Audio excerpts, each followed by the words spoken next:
Previously on The War That Made America. Fire!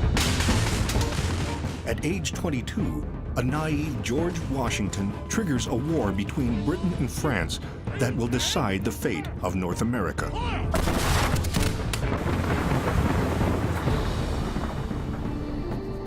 But it's the native people who hold the balance of power here. Neither side will win without them. British arrogance leads to a bloody disaster on the Monongahela River. Many Indians join the French, the winning side.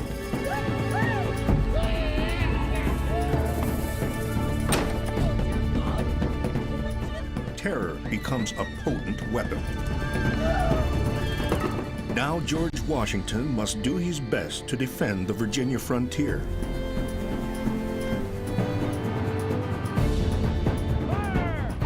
When the war spreads from the Ohio River Valley to upstate New York, the British make a desperate stand.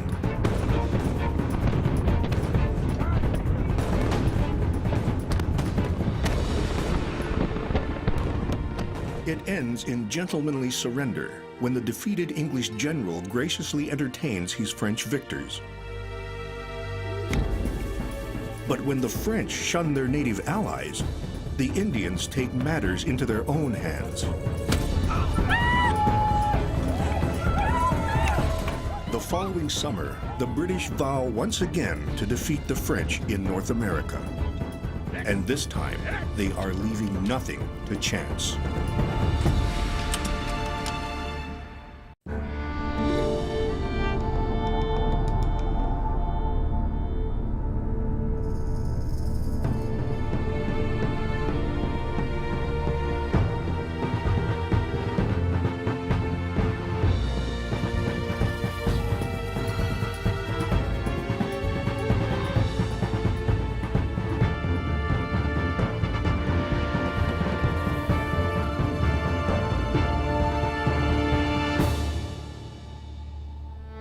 This program is made possible by Richard King Mellon Foundation, the Heinz Endowments, Eden Hall Foundation, National Endowment for the Humanities, and the following.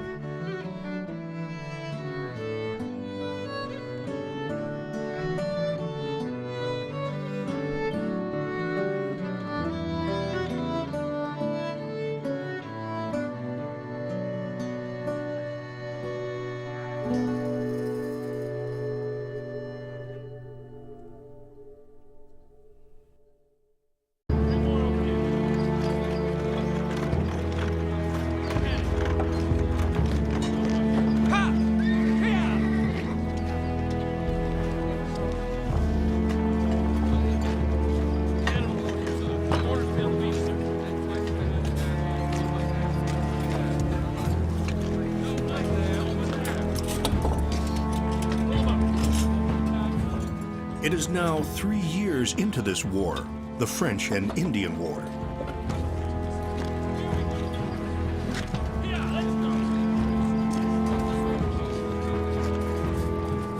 After a series of humiliating defeats to the French, the British have appointed a new commander-in-chief.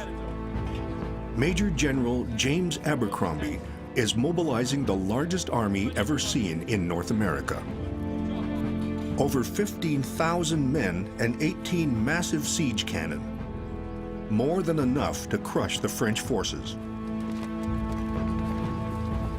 His plan is to follow the highway of water north from New York City to Montreal, the heart of French Canada. Along the way, he must take the French fort Carillon, what the English call Fort Ticonderoga, that guards the crucial water passage from Lake George into Lake Champlain.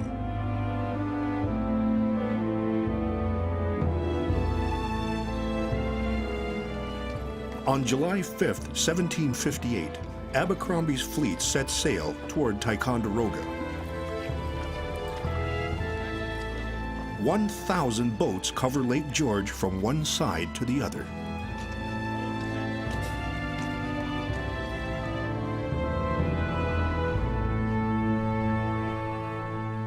As he waits for the British to arrive, the commander of the French forces in North America, 46-year-old Louis-Joseph, the Marquis de Montcalm, knows how precarious France's position has become.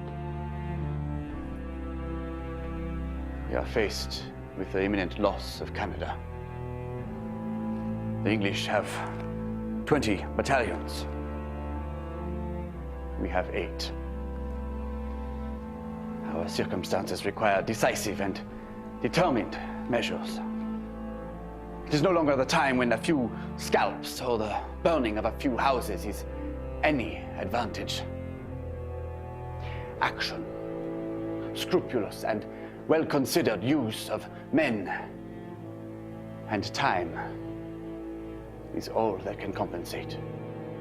The Marquis knows that this upcoming battle has become part of a much bigger story.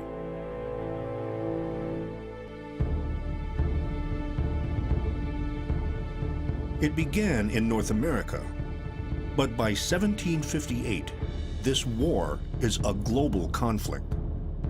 France and Britain and their respective allies are battling in Germany over who will control Northern Europe.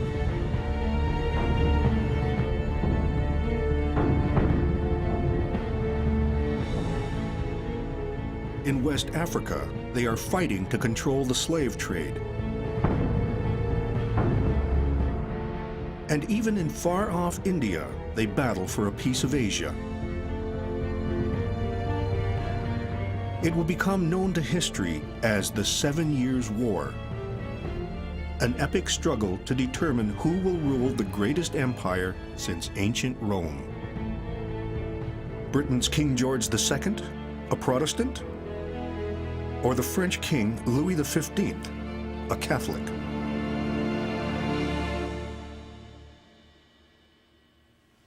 In North America, the outcome of this war should have been easy to predict. The British colonists outnumbered the French by 18 to 1. But what Britain didn't have was the one thing it needed most: the support of the Indian nations. It was the Indians who would determine the victory in North America. And until the British figured that out, they would never be able to turn the tide.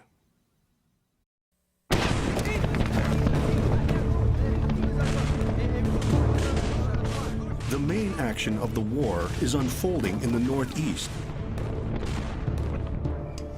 But there is another front, an almost forgotten one, on the western frontier. That's where George Washington has been posted for 2 years. At age 25, he is commander of the Virginia Regiment, an undermanned force expected to defend the frontier from Indian raids. But his enemy is elusive. The campaign has been unsuccessful and frustrating. I am tired of this place, the inhabitants, and the life I lead here. So far, Washington can claim only one military engagement that wasn't a failure: a skirmish with the French that helped trigger this war.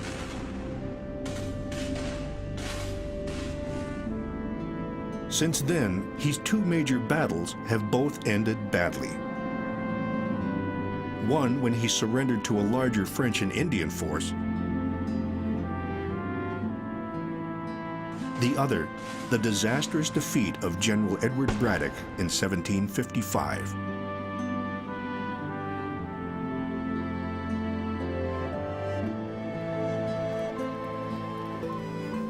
Now Washington's military career is stalled, and his health precarious.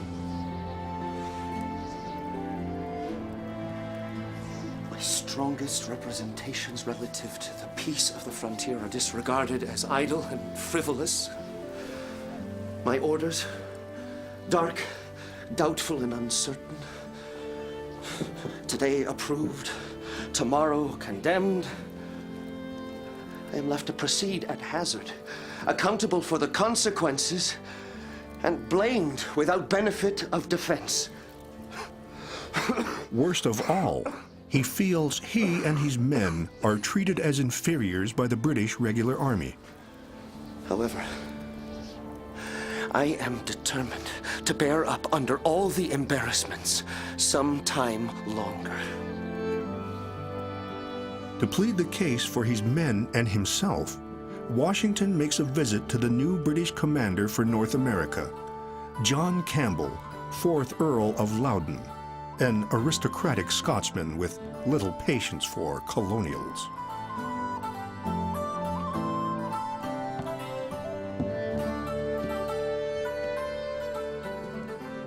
Washington hopes to overcome the handicap of being born an American.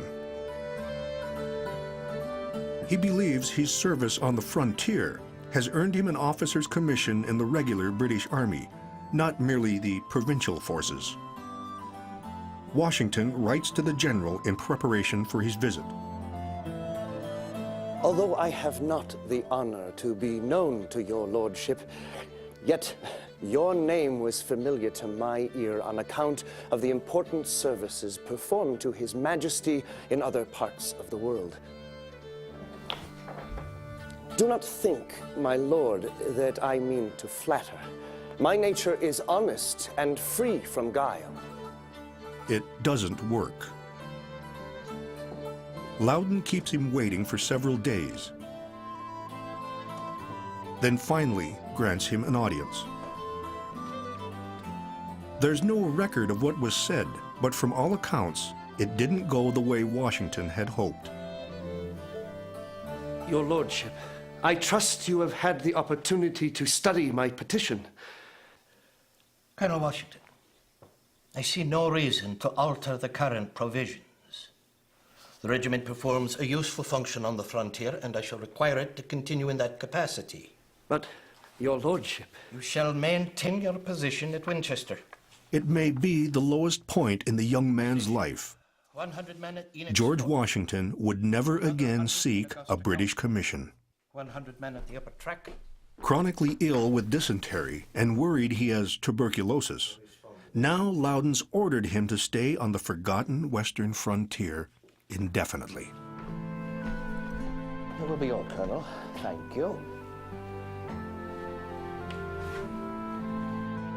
In January 1758, Washington takes sick leave from the army and returns home to run Mount Vernon, the large estate he's inherited. Unlucky in war, he's also unlucky in love. The woman he wanted, a well-known beauty named Sally Fairfax, has married one of his best friends. Meanwhile, Lord Loudon has problems of his own. Loudon needs men and money to fight the French, but the colonial assemblies are not cooperating. Massachusetts is being particularly difficult. How can we, in good conscience, supply our men in this conflict? The colonial legislators are asking for the same rights historically accorded to the British subjects of the king, that they give their consent to being taxed. If his lordship, if anyone, compels us to pay a penny and we submit, then he may compel us to pay £1. A fart for his troops, then. But to Loudon, it's beyond comprehension that these colonials could refuse his orders. But refuse they did. Money and principles were driving a wedge between the British and the colonists. The colonists feared that this expensive war would bankrupt their governments. But more than that, they feared it would destroy their rights. The colonists were putting the Crown on notice that they would not stand to be treated as inferiors. They saw themselves as full-fledged subjects of the king, who just happened to live on the western side of the Atlantic.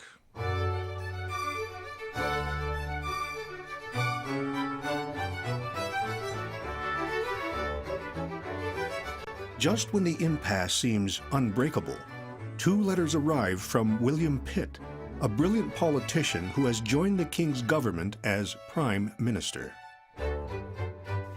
Sir, the king having judged proper that the Earl of Loudon should return to England.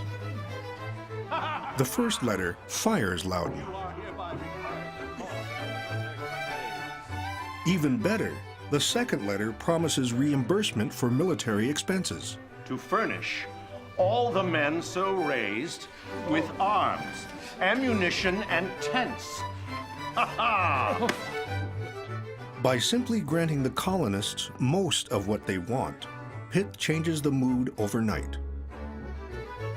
Unlike his predecessors, he understands that the colonists yearn to be recognized as loyal members of the British Empire. He knows that to win this war, Britain needs the full participation of these troublesome British subjects. These demanding and headstrong colonists. These Americans.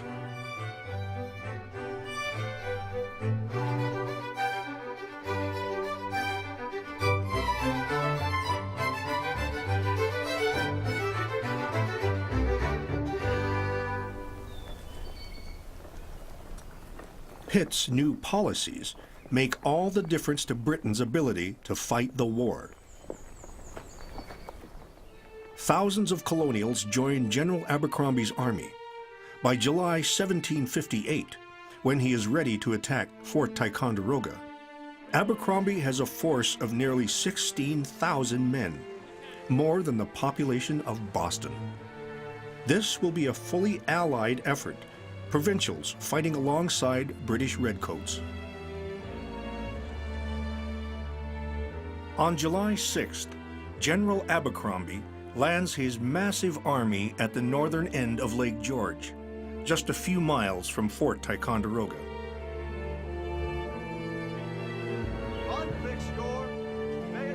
Then he halts to regroup and waits a full day. That day provides an unexpected opportunity for the Marquis de Montcalm.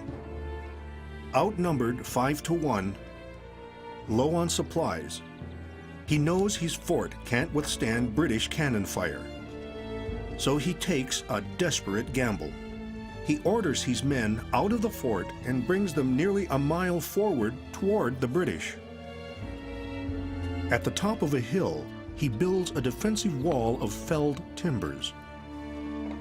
In front of the wall, Montcalm orders a barrier of sharpened treetops, an abattis.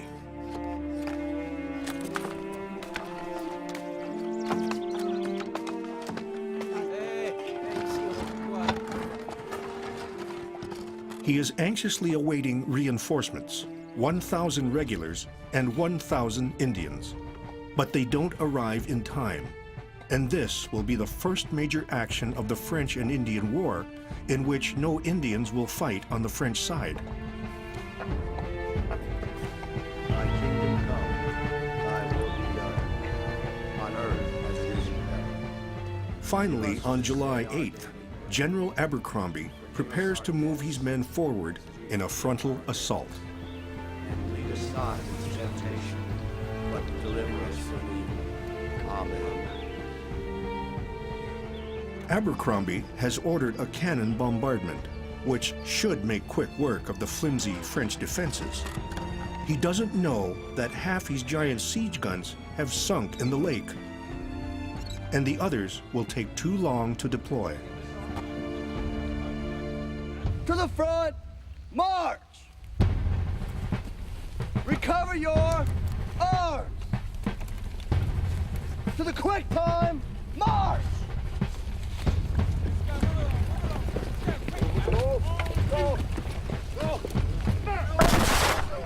Just after noon, the highly disciplined redcoats march uphill toward the French entrenchment, supported by American provincials.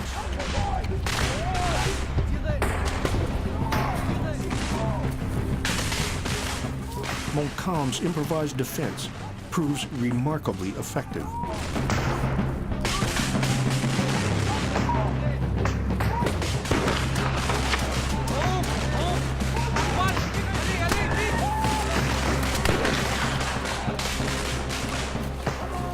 The British are slowed to a crawl.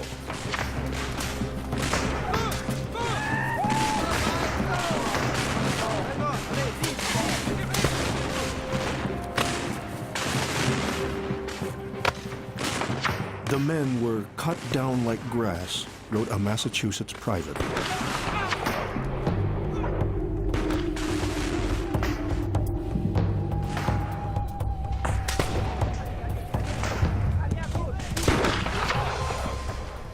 The ground was strewed with the dead and dying. A man could not stand erect without being hit, for the balls came by the handful.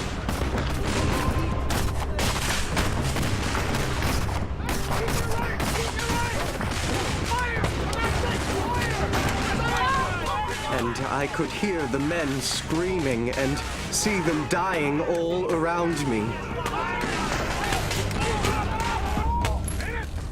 The attacks carry on all day.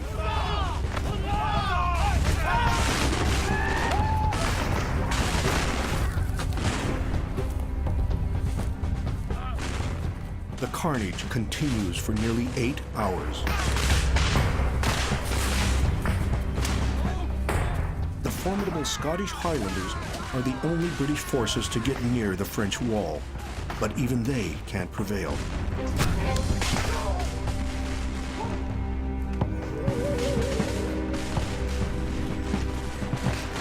Before it's over, the British and Provincials will lose nearly 2,000 dead or wounded. Montcalm's casualties are only 380. Once again, the British discover that overwhelming numbers alone are not enough to produce a victory.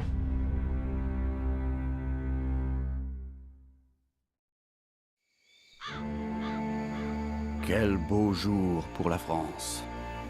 Without Indians and almost without Canadian or colony troops, I have beaten an army of 25,000. This glorious day does infinite honor to the valor of our battalions. Ah, what soldiers are ours. I have never seen the like. Montcalm's far smaller force has driven the huge British army into a headlong retreat. After the battle, French soldiers find the shoes of British soldiers stuck in the mud. The redcoats were running so fast, they didn't even stop to retrieve them. But Montcalm's stunning victory is shallow. Without more men and supplies from France, he can't pursue the British. The Marquis sends urgent pleas for help, but he hears little in response.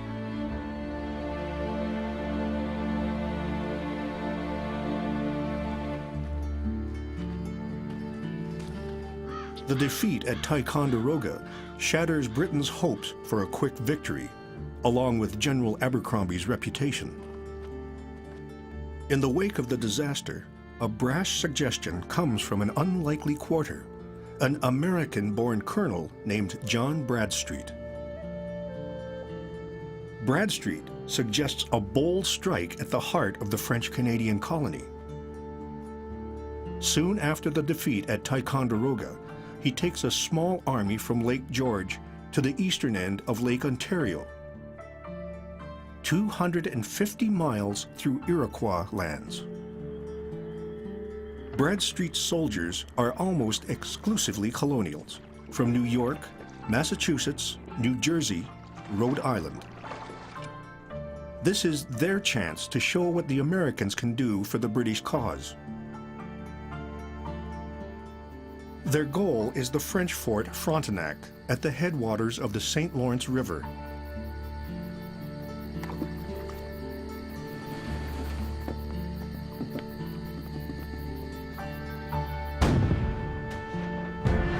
Bradstreet orders an immediate bombardment, leaving the French no opportunity to prepare their defenses. Fort Frontenac surrenders within hours.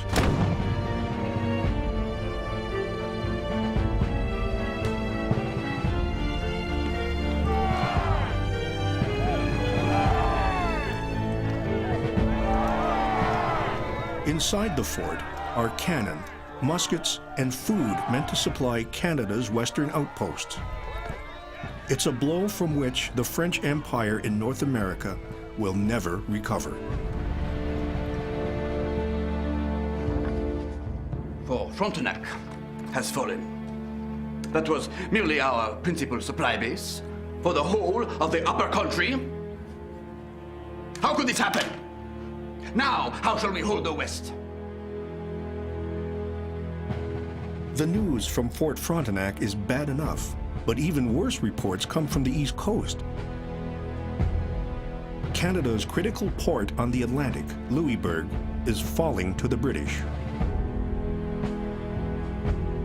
Under heavy fire, Brigadier General James Wolfe leads his troops ashore.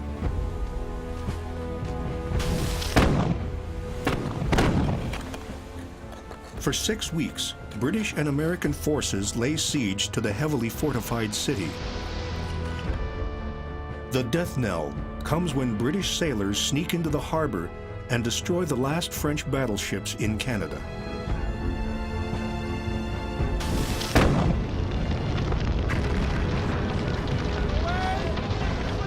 The French have no choice but to surrender. The fall of Louisbourg is a turning point in the French and Indian War. If France can't halt the British advances, the loss of Canada may indeed be imminent.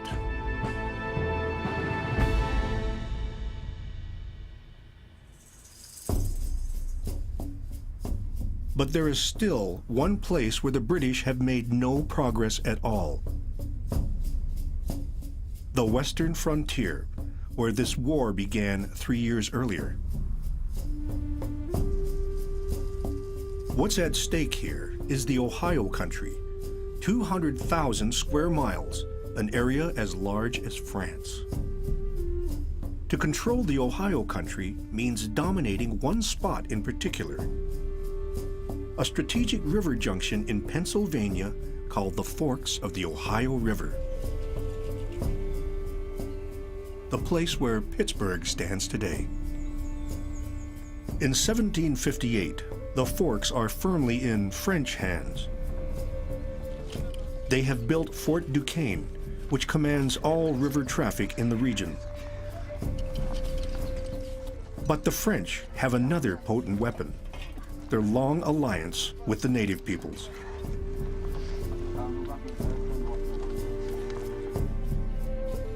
Dozens of Indian nations coexist in eastern North America. For a century and a half, the French have traded with and fought beside many of them. Now, in this war against the English to determine who will control North America, maintaining the loyalty of those Indian allies is the only hope for France. It's a reality that the French commander has a hard time accepting. Montcalm is an old-school general who wants to fight the European way, not la guerre sauvage, as he calls the Indian style of warfare.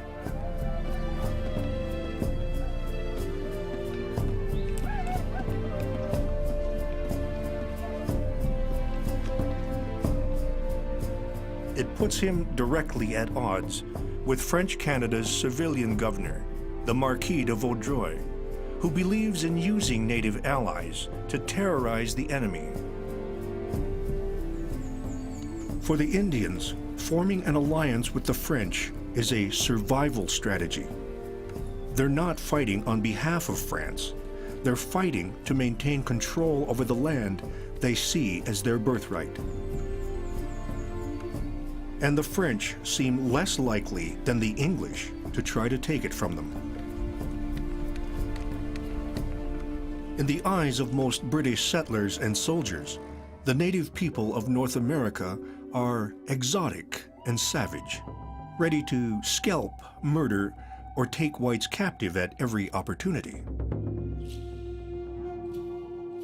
The truth is, Indians do take white settlers captive on the frontier, but the victims often have less to fear than they think. One of them, Susanna Johnson, left an account of her life as a prisoner of the Abenaki.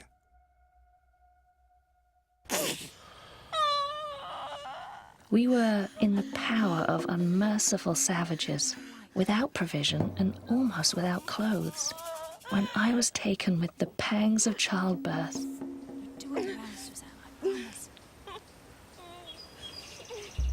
Susanna gives birth during the forced march north. None but a mother can understand my unhappy fortune.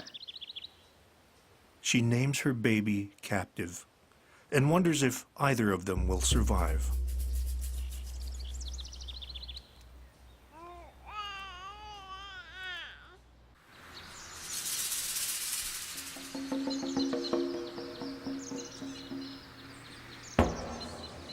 Whenever the warriors return from an excursion against the enemy, the captives must be conducted in a triumphant form and decorated to every possible advantage.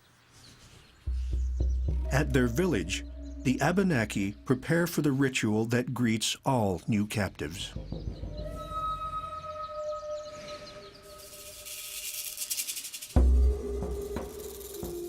Each Indian took his prisoner by the hand and began to march through the gauntlet.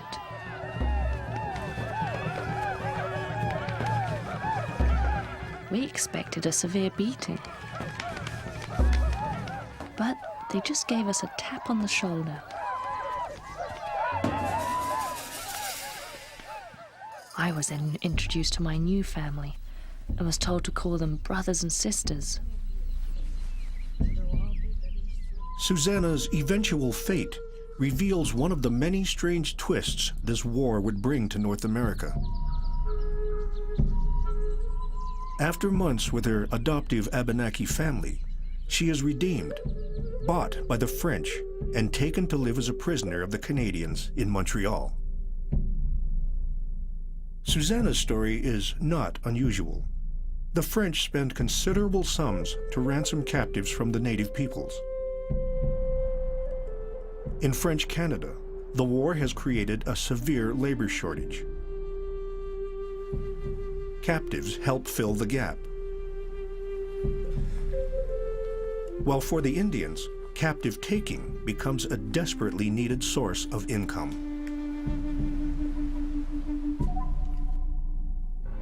Voici 3 lettres de Monsieur de Vaudreuil. The fortress at Louisbourg has fallen. The way to Quebec is now wide open. The English will surely pay us a visit next year.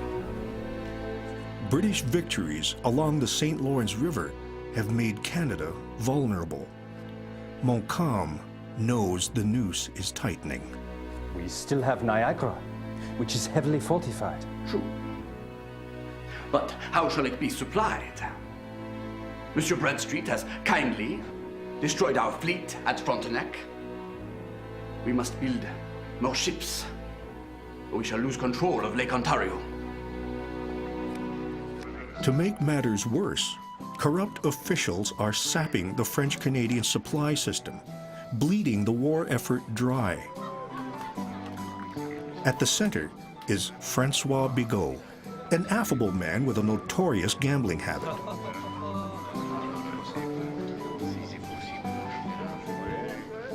He's in charge of equipping the army, but he sells the war supplies and keeps the profits for himself and his cronies. The losers are, of course, the French soldiers. General Montcalm is furious at the greed that cripples his ability to fight the English. The official corruption no longer knows any limits. It devours all the substance of the country. It plays with men's lives. And Montcalm's pleas for help are met with only a token response. The minister has this to say. I have received your letter of 6th April, etc., etc. Ah. The king has seen fit to send you 800 recruits. A handful of recruits. I ask for regiments, they send recruits. 2,000 miles away in the Palace of Versailles, it seems that Louis XV and Madame Pompadour, the power behind the throne, are far more invested in their European campaigns than in Canada.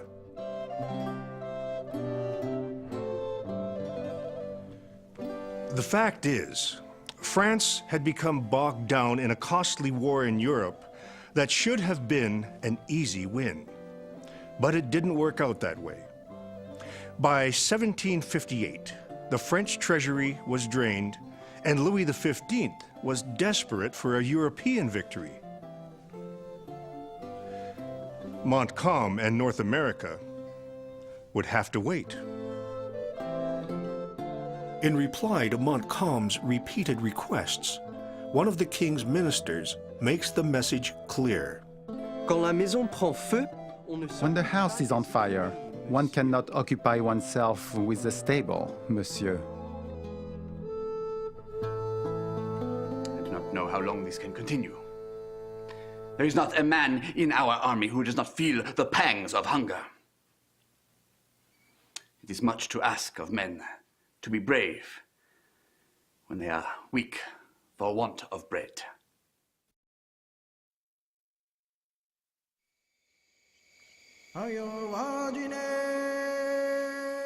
It's not just the French soldiers who feel the effects of Montcalm's supply problems. Without gifts of muskets and powder, the French will lose the loyalty of their longtime Indian allies. 3 years of war are already taking a terrible toll on Indian villages.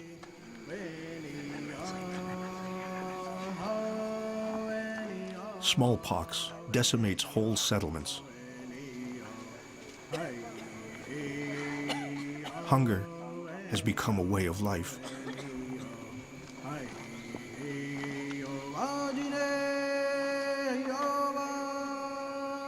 Making peace with the English may be a matter of survival.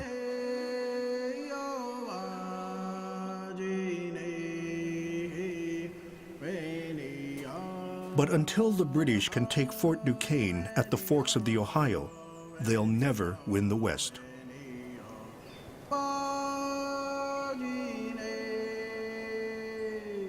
General Edward Braddock's devastating failure to take the forks in 1755 has left the British High Command wary. No one wants to repeat Braddock's errors. So in 1758, when the British turn their attention back to Fort Duquesne, they send a general who has no illusions about what he's up against. This country is an immense, uninhabited wilderness, overgrown everywhere so that one cannot see 20 yards. General John Forbes, a determined Scotsman, will carve a road through the wilderness in a methodical way. He will build a fort or staging post every 50 miles from Philadelphia to the forks of the Ohio. A strategy designed to avoid the fate that befell Braddock's army.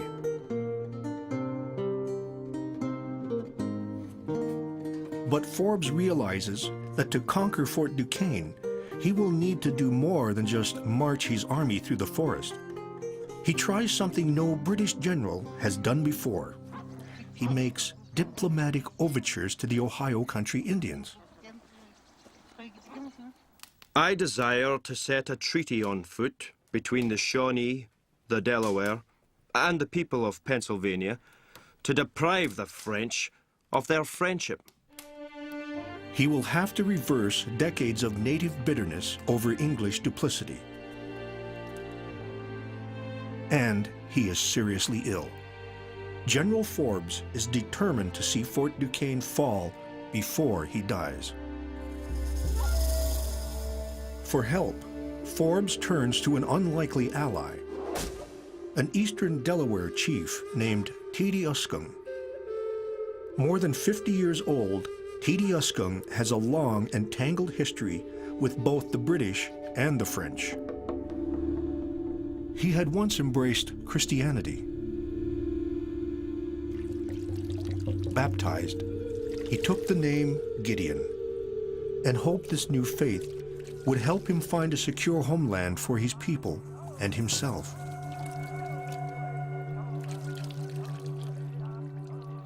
I sit as a bird upon a bough. I look about and do not know where to go. Let me therefore come down upon the ground and make that my own, and I shall have a home forever.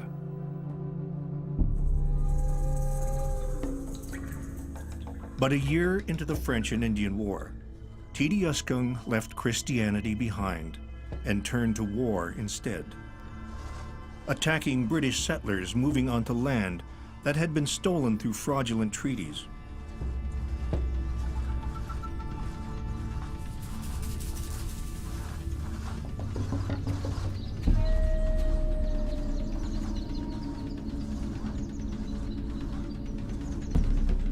Waging war seemed the best way to send a message that he and his people are a power to be reckoned with. This very ground that is under me was our land and inheritance.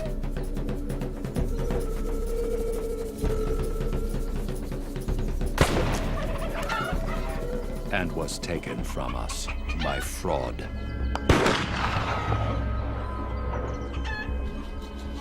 And the Indians have suffered for it.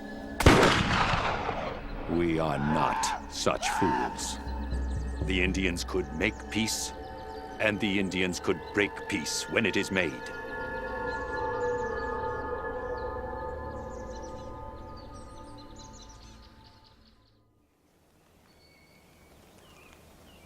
As much as TWTMA wanted to call the shots, the reality of war made that difficult. His followers were starving, and he realized that coming to terms with the British would be the only way to achieve security and land for his people. Encouraged by Pennsylvania's pacifist Quakers, TWTMA started a peace process in the Ohio country just in time to help General Forbes. 4 years earlier, it had been an Indian leader, the Half-King, who triggered the war in the Ohio country. Now, a different native leader would be the key to ending it. TWTMA finds two men to carry the message of peace west, a Delaware chief named Piscatoman and a Delaware-speaking missionary, Christian Frederick Post. The great king of England does not incline to have war with the Indians, but wants to live in peace and love with them. If they lay down the hatchet and leave off war against them.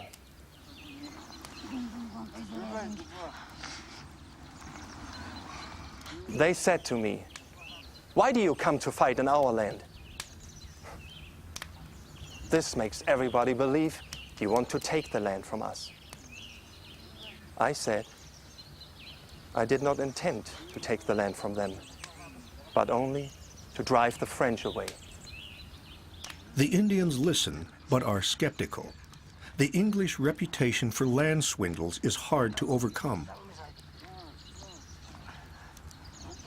Forbes' emissaries assure the Indian leaders that this time it will be different.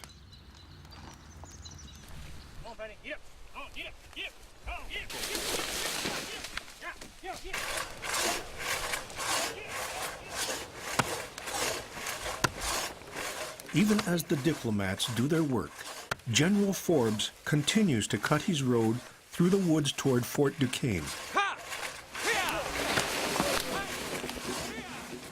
The dense forest isn't his only impediment. The young Virginia Colonel, George Washington, has rejoined the Army for the final push to conquer the forks of the Ohio. And Washington had his own ideas about the best route the British Army should take. Forbes plans to build his road west from Philadelphia, the shortest possible path. Whichever route it follows, Forbes's road will pave the way for a rush of traders and settlers to the Ohio country.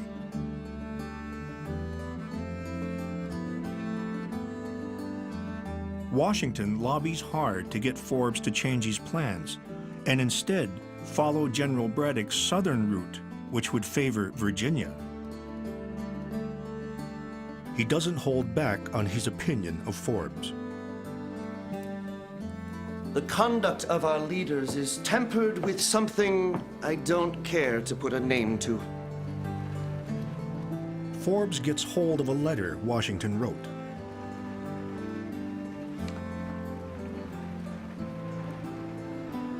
Could not discover the bottom from whence this sprang, until Colonel Washington in a letter thoroughly shows himself the leader of their foolish suggestions. Indeed, I will go further and say they are dupes, or worse, to Pennsylvanian artifice, to whose selfish views I attribute this miscarriage. The Virginians came such a length as to be most singularly impertinent. It has long been the luckless fate of poor Virginia to fall victim to her crafty neighbors. We can now only bewail that blindness and wish for happier times. In the end, Washington doesn't get his way. Forbes Road carves the path that will eventually become the Pennsylvania Turnpike. In the autumn of 1758, Forbes reaps the rewards of his diplomatic efforts. The colonists sign a historic treaty with several Indian nations. The Pennsylvanians pledge no new settlements west of the Allegheny Mountains. The Indians promise peace. TWTMA is instrumental in bringing the sides together. In return, he is guaranteed thousands of acres for his people to build a farming community. Finally, peaceful coexistence with the white man seems within reach.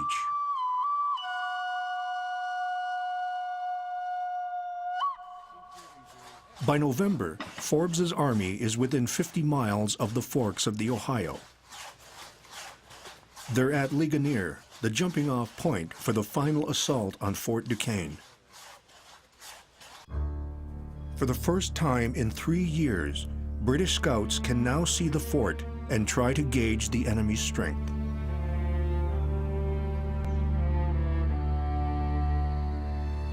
In preparation for the assault, Forbes orders 2 parties of soldiers to chase down raiders who stubbornly continue to harass the British. George Washington leads one of the squads. The other is commanded by his close friend, Colonel George Mercer.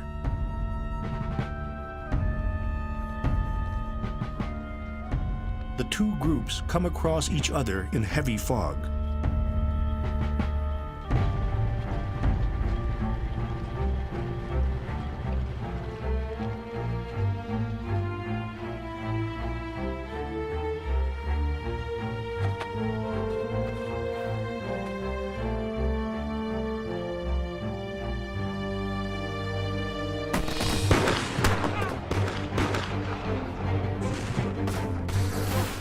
Find the target and keep firing!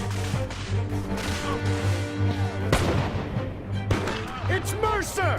Hold your fire! Hold your fire, men! It's Mercer! When the fog clears for a moment, Washington realizes the terrible mistake.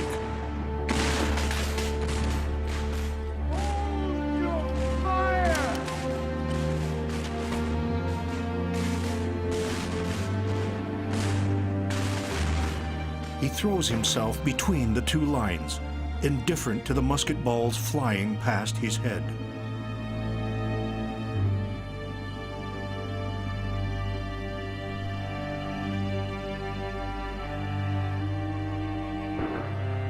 When the friendly fire skirmish was over, 2 officers and 38 men were dead or wounded. Incredibly, George Washington was unhurt.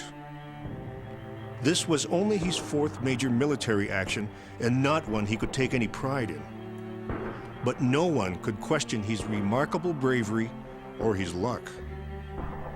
Years later, he recalled that this was the most dangerous moment of his life and speculated that perhaps Providence might have spared him for some other purpose.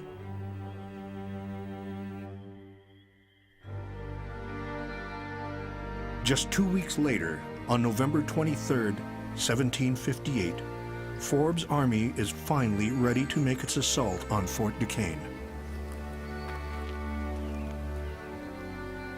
But rather than fight a battle they know they will lose, the outnumbered French destroy the fort and withdraw to Canada.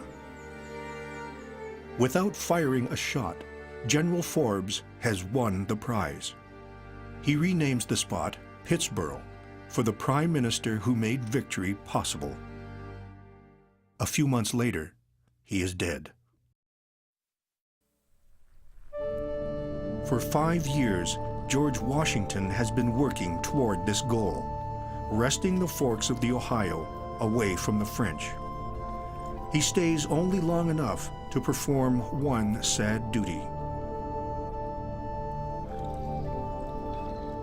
Returning to the battlefield where General Braddock and hundreds of troops were killed 3 years earlier, Washington's men bury the remains with overdue military honors.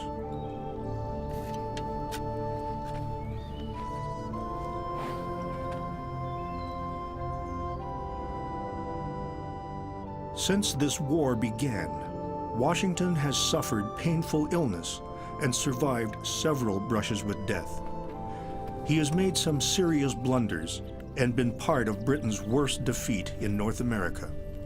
But he is coming away with valuable experience forged in the fire of battle, and the lessons he's learned will not be forgotten. At age 27, he decides it's time to let others finish the war. He returns to Mount Vernon.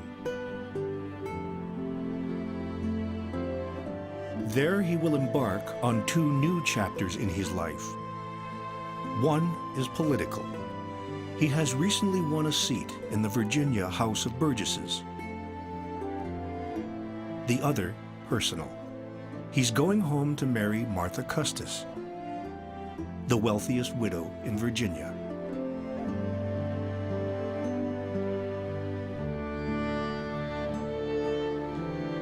War seldom brings happy endings.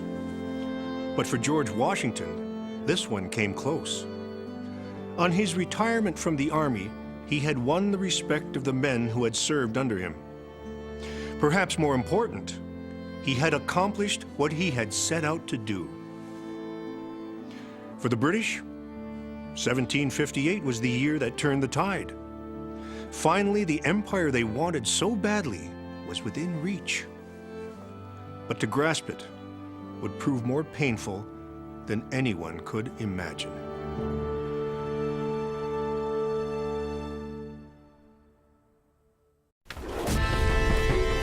Next time on The War That Made America, Britain defeats France in Quebec. But the British soon discover that winning is one thing. Ruling North America will be something else entirely. The War That Made America. It's not the war you think it is.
more information about the series, an interactive timeline of the war, historians' commentaries, and classroom activities, visit our website at pbs.org.